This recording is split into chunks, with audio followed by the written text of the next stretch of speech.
economic hitmen really have been the ones responsible for creating this first truly global empire. And we work many different ways.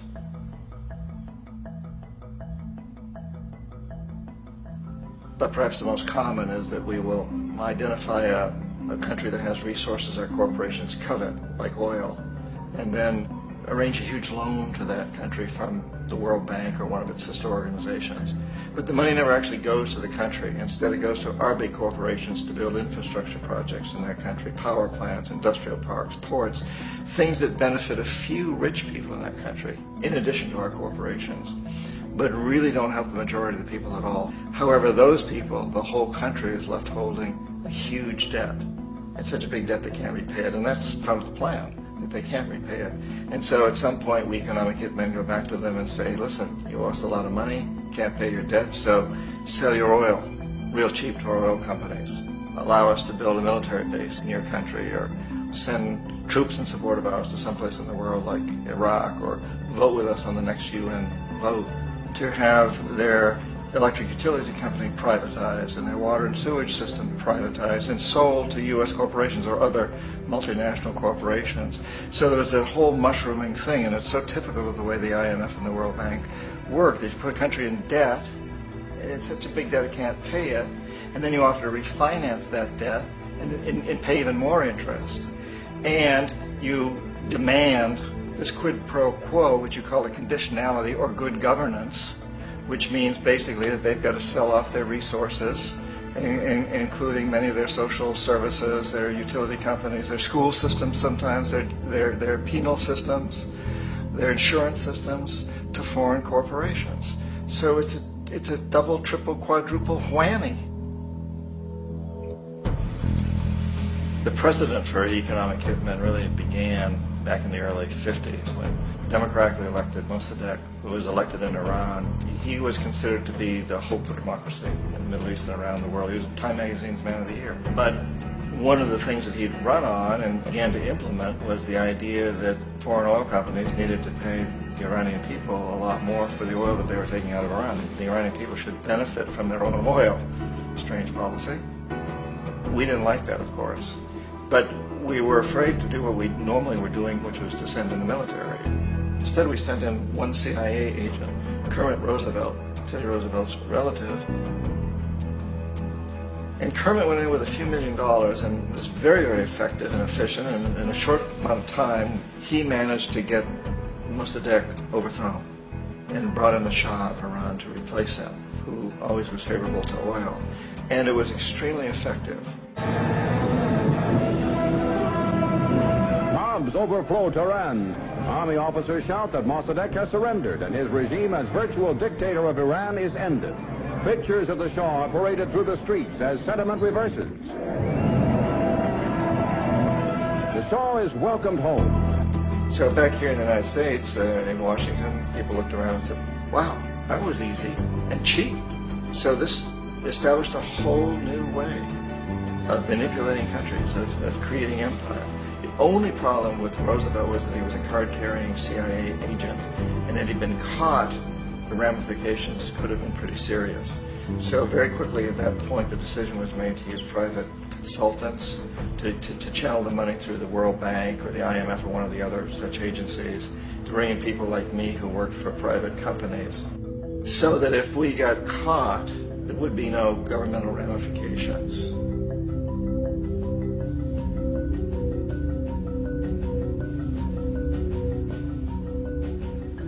When Arbenz became president of Guatemala, the country was very much under the thumbs of United Fruit Company, the big international corporations. And Arbenz ran on this ticket that said, you know, we want to get the land back to the people.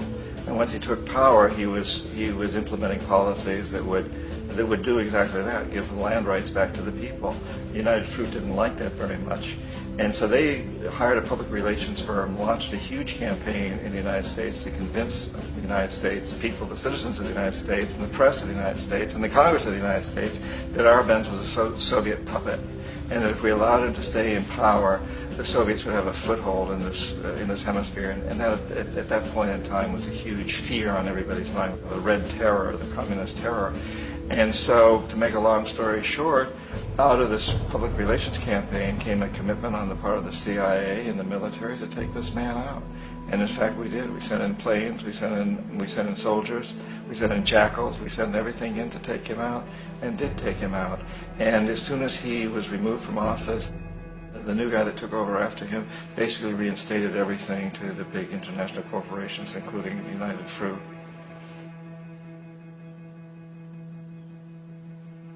Ecuador for many, many years had been ruled by pro-U.S. dictators, often relatively brutal. Then it was decided that they were going to have a truly democratic election. Jaime Roldos ran for office, and his main goal, he said, as president would be to make sure that Ecuador's resources were used to help the people. And he won, overwhelming, by more votes than anybody had ever won anything in Ecuador. And he began to implement these policies to make sure that the profits from oil went to help the people. Well, we didn't like that in the United States. I was sent down as one of several economic hitmen to change Roldos, to corrupt him, to bring him around, to let him know, okay, you can get very rich, you and your family, if you play our game, but if you continue to try to keep these policies you've promised, you're going to go. He wouldn't listen. He was assassinated. As soon as the plane crashed, the whole area was cordoned off. The only people allowed in were U.S. military from a nearby base and some of the Ecuadorian military. When an investigation was launched, two of the key witnesses died in car accidents before they had a chance to testify. A lot of very, very strange things that went on around the assassination of Jaime Roldos. I, like most people who've really looked at this case, had absolutely no doubt that it was an assassination. And of course, in my position as an economic hitman, I was always expecting something to happen to Jaime, whether it be a coup or assassination, I wasn't sure, but that he would be taken down because he was not being corrupted. He would not allow himself to be corrupted the way we wanted to corrupt him.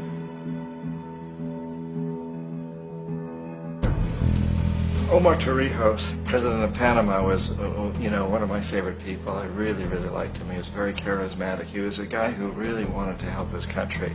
And when I tried to bribe him or corrupt him, he said, look, John, he called me Juanito. He said, look, Juanito, I don't need the money. What I really need is for my country to be treated fairly. I need for the United States to repay the debts that you owe my people for all the destruction you've done here. I need to be in a position where I can help other Latin American countries win their independence and be free of this terrible presence from the north that you people are exploiting us so badly. I need to have the Panama Canal back in the hands of the Panamanian people. That's what I want. And so, leave me alone. Don't try to bribe me. It was 1981, and in May, Jaime Roldos was assassinated. And Omar was very aware of this. Torrijos got his family together and he said, I'm probably next, but it's okay because I've done what I came here to do. I've renegotiated the canal. The canal will now be in our hands. He just finished negotiating the treaty with Jimmy Carter. In June of that same year, just a couple of months later, he also went down in an airplane crash, which there's no question was executed by CIA-sponsored jackals. Tremendous amount of evidence that one of Torrijos' security guards handed him at the last moment as he was getting on the plane a tape recorder, a small tape recorder that contained a bomb.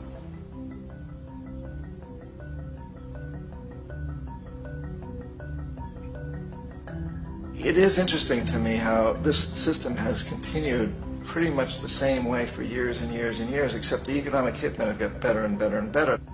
Then we come up with, very recently, what happened in Venezuela. In 1998, Hugo Chavez gets elected president, following a long line of presidents who had been very corrupt and basically destroyed the economy of the country. And Chavez was elected amidst all that. Chavez stood up to the United States, and he's done it primarily demanding that Venezuelan oil be used to help the Venezuelan people. Well, we didn't like that in the United States. So in 2002, a coup was staged, which there's no question in my mind, and most other people's minds, that the CIA was behind that coup.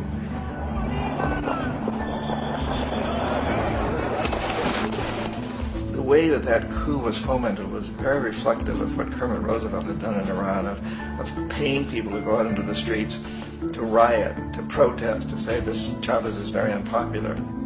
You know, if you can get a few thousand people to do that, television can make it look like it's the whole country, and things start to mushroom. Except in the case of Chavez, he was smart enough, and the people were so strongly behind him that they overcame it, which was a phenomenal moment in the history of Latin America.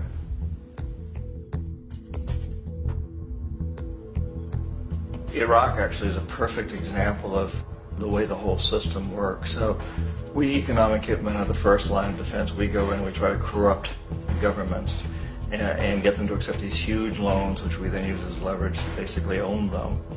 If we fail, as I failed in Panama with Omar Torrijos and in Ecuador with Jaime Roldos, men who refused to be corrupted, then the second line of defense is we send in the jackals. And the jackals either overthrow governments or they assassinate.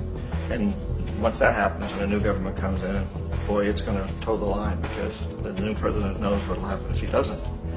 In the case of Iraq, both of those things failed. Economic hitmen were not able to get through to Saddam Hussein. We tried very hard. We tried to get him to accept a deal very similar to what the House of Saud had accepted in Saudi Arabia, but he wouldn't accept it. And so the jackals went in to take him out. They couldn't do it. His security was very good. After all, he had one time worked for the CIA. He'd been hired to assassinate a former president of Iraq and failed, but he knew the system. So in '91, we send in the troops and we take out the Iraqi military. So we assume at that point that Saddam Hussein is going to come around. We could have taken him out, of course, at that time, but we didn't want him. He's the kind of strong man we like. He controls his people. We thought he could control the Kurds and keep the Iranians in their border and keep pumping oil for us. And then once we took out his military, now he's going to come around. So the economic hitmen go back in the 90s without success. If they'd had success, he'd still be running the country. We'd be selling him all the fighter jets he wants and everything else he wants. But they couldn't. They didn't have success. The jackals couldn't take him out again. So we sent the military in once again, and this time we did the complete job and took him out, and in the process created for ourselves some very, very lucrative construction deals. Had to reconstruct a country that we'd essentially destroyed, which is a pretty good deal if you own construction companies, big ones. So, you know, Iraq shows the three stages. The economic hitmen failed there, the jackals failed there, and as a final measure, the military goes in. And in that way, we've really created an empire, but we've done it very, very subtly. It's clandestine. All the empires of the past were built on the military, and everybody knew they were building them. So the British knew they were building them, the French, the Germans, the Romans, the Greeks. And they were proud of it, and they always had some excuse like spreading civilization, spreading some religion, something like that. But they knew they were doing it. We don't. The majority of the people in the United States have no idea that we're living off the benefits of a clandestine empire, that today there's more slavery in the world than ever before. And then you have to ask yourself, well, if it's an empire, then who's the emperor? Obviously, our presidents of the United States are not emperors. An emperor is someone who's not elected, doesn't serve a limited term, and doesn't report to anyone, essentially. So you can't classify our presidents that way. But we do have what I consider to be the equivalent of the emperor, and it's what I call the corporatocracy. The corporatocracy is this group of individuals who run our biggest corporations, and they really act as the emperor of this empire. They control our media, either through direct ownership or advertising. They control most of our politicians because they finance their campaigns, either through their corporations or through personal contributions that come out of the corporations. They're not elected, they don't serve a limited term, they don't report to anybody. And at the very top of the corporatocracy, you really can't tell whether a person's working for a private corporation or the government because they're always moving back and forth. So, you know, you've got a guy who one moment is the president of a big construction company like Halliburton, and the next moment he's vice president of the United States, or the president who is in the oil business. And this is true whether you've got Democrats or Republicans in the office. You have to moving back and forth through the revolving door. And in a way, our government is invisible a lot of the time, and its policies are carried out by our corporations on one level or another. And then again, the policies of the government are basically forged by the corporatocracy and then presented to the government. They become government policies. So it's an incredibly cozy relationship. This isn't a conspiracy theory type of thing. These people don't have to get together and plot to do things. They all basically work under one primary assumption, and that is that they must maximize profits regardless of the social and environmental costs.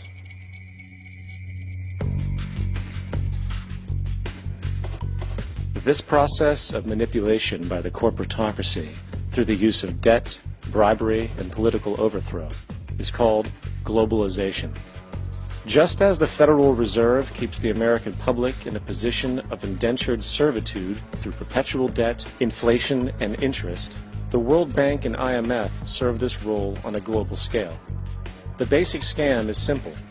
Put a country in debt either by its own indiscretion or through corrupting the leader of that country, then impose conditionalities or structural adjustment policies, often consisting of the following. Currency devaluation. When the value of a currency drops, so does everything valued in it. This makes indigenous resources available to predator countries at a fraction of their worth. Large funding cuts for social programs. These usually include education and healthcare, compromising the well-being and integrity of the society, leaving the public vulnerable to exploitation. Privatization of state-owned enterprises. This means that socially important systems can be purchased and regulated by foreign corporations for profit. For example, in 1999, the World Bank insisted that the Bolivian government sell the public water system of its third largest city to a subsidy of the U.S. corporation Bechtel. As soon as this occurred, water bills for the already impoverished local residents skyrocketed. It wasn't until after a full-blown revolt by the people that the Bechtel contract was nullified. Then there is trade liberalization, or the opening up of the economy through removing any restrictions on foreign trade. This allows for a number of abusive economic manifestations, such as transnational corporations bringing in their own mass-produced products, undercutting the indigenous production and ruining local economies. An example is Jamaica, which, after accepting loans and conditionalities from the World Bank, lost its largest cash crop markets due to competition with Western imports. Today, countless farmers are out of work, for they are unable to compete with the large corporations. Another variation is the creation of numerous, seemingly unnoticed, unregulated, inhumane sweatshop factories, which take advantage of the imposed economic hardship. Additionally, due to production deregulation, environmental destruction is perpetual, as a country's resources are often exploited by the indifferent corporations while outputting large amounts of deliberate pollution. The largest environmental lawsuit in the history of the world today is being brought on behalf of 30,000 Ecuadorian Amazonian people against Texaco, which is now owned by Chevron. So today it's against Chevron, but for activities conducted by Texaco. Estimated to be more than 18 times what the Exxon Valdez dumped into the coast of Alaska. In the case of Ecuador, it wasn't an accident. The oil companies did it intentionally. They knew they were doing it to save money out there rather than arranging for proper disposal. Furthermore, a cursory glance at the performance record of the World Bank reveals that the institution, which publicly claims to help poor countries develop and alleviate poverty, has done nothing but increase poverty and the wealth gap, while corporate profits soar. In 1960, the income gap between the fifth of the world's people in the richest countries versus the fifth in the poorest countries was 30 to 1. By 1998, it was 74 to 1. While global GNP rose 40% between 1970 and 1985, those in poverty actually increased by 17%. While from 1985 to 2000, those living on less than $1 a day increased by 18%. Even the Joint Economic Committee of the U.S. Congress admitted that there is a mere 40% success rate of all World Bank projects. In the late 1960s, the World Bank intervened in Ecuador with large loans. During the next 30 years, poverty grew from 50% to 70%. Under or unemployment grew from 15 to 70%. Public debt increased from 240 million to 16 billion, while the share of resources allocated to the poor went from 20% to 6%. In fact, by the year 2000, 50% of Ecuador's national budget had to be allocated for paying its debts. It is important to understand the World Bank is, in fact, a U.S. bank supporting U.S. interests. For the United States holds veto power over decisions, as it is the largest provider of capital. And where did it get this money? You guessed it. It made it out of thin air through the fractional reserve banking system. Of the world's top 100 economies, as based on annual GDP, 51 are corporations, and 47 of that 51 are U.S.-based. Walmart, General Motors, and Exxon are more economically powerful than Saudi Arabia, Poland, Norway, South Africa, Finland, Indonesia, and many others. And, as protective trade barriers are broken down, currencies tossed together and manipulated in floating markets, and state economies overturned in favor of open competition and global capitalism, the empire expands. You get up on your little 21-inch screen and howl about America and democracy. There is no America. There is no democracy. There is only IBM and ITT and AT&T and DuPont, Dow, Union Carbide, and Exxon. Those are the nations of the world today. What do you think the Russians talk about in their councils of state? Karl Marx? They get out their linear programming charts, statistical decision theories, Minimax solutions, and compute the price-cost probabilities of their transactions and investments, just like we do. We no longer live in a world of nations and ideologies, Mr. Beale. The world is a college of corporations, inexorably determined by the immutable bylaws of business. The world is a business, Mr. Beale.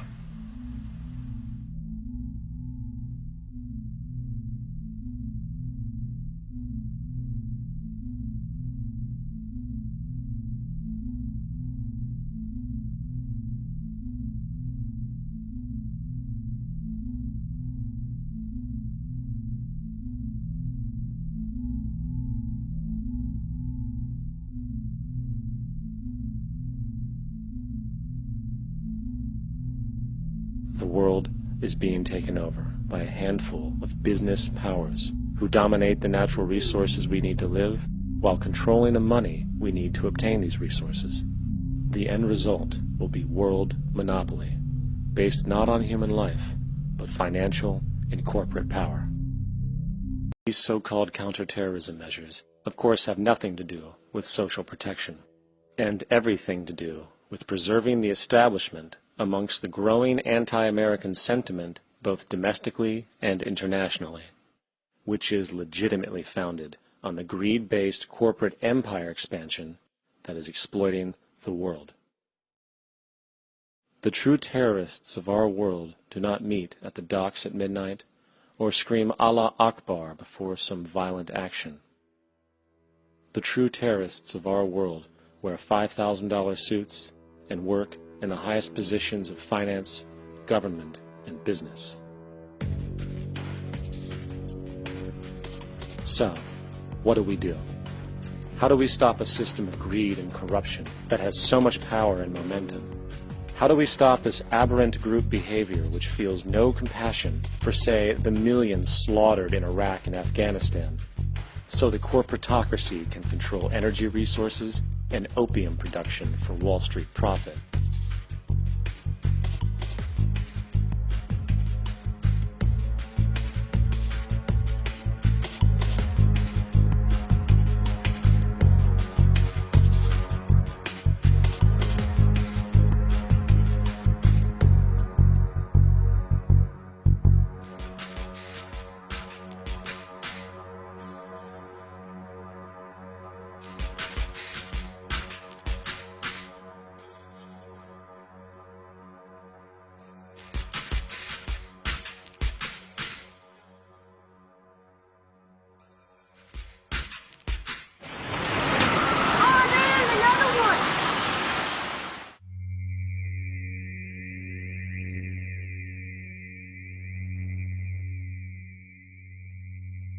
How do we stop a system of greed and corruption that condemns poor populations to sweatshop slavery for the benefit of Madison Avenue?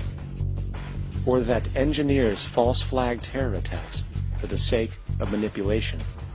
Or that generates built-in modes of social operation which are inherently exploitative? Or that systematically reduces civil liberties and violates human rights in order to protect itself from its own shortcomings? How do we deal with the numerous covert institutions such as the Council on Foreign Relations, the Trilateral Commission, and the Bilderberg Group, and other undemocratically elected groups which, behind closed doors, collude to control the political, financial, social, and environmental elements of our lives? In order to find the answer, we must first find the true underlying cause. For the fact is, the selfish, corrupt, power, and profit-based groups are not the true source of the problem. They are symptoms.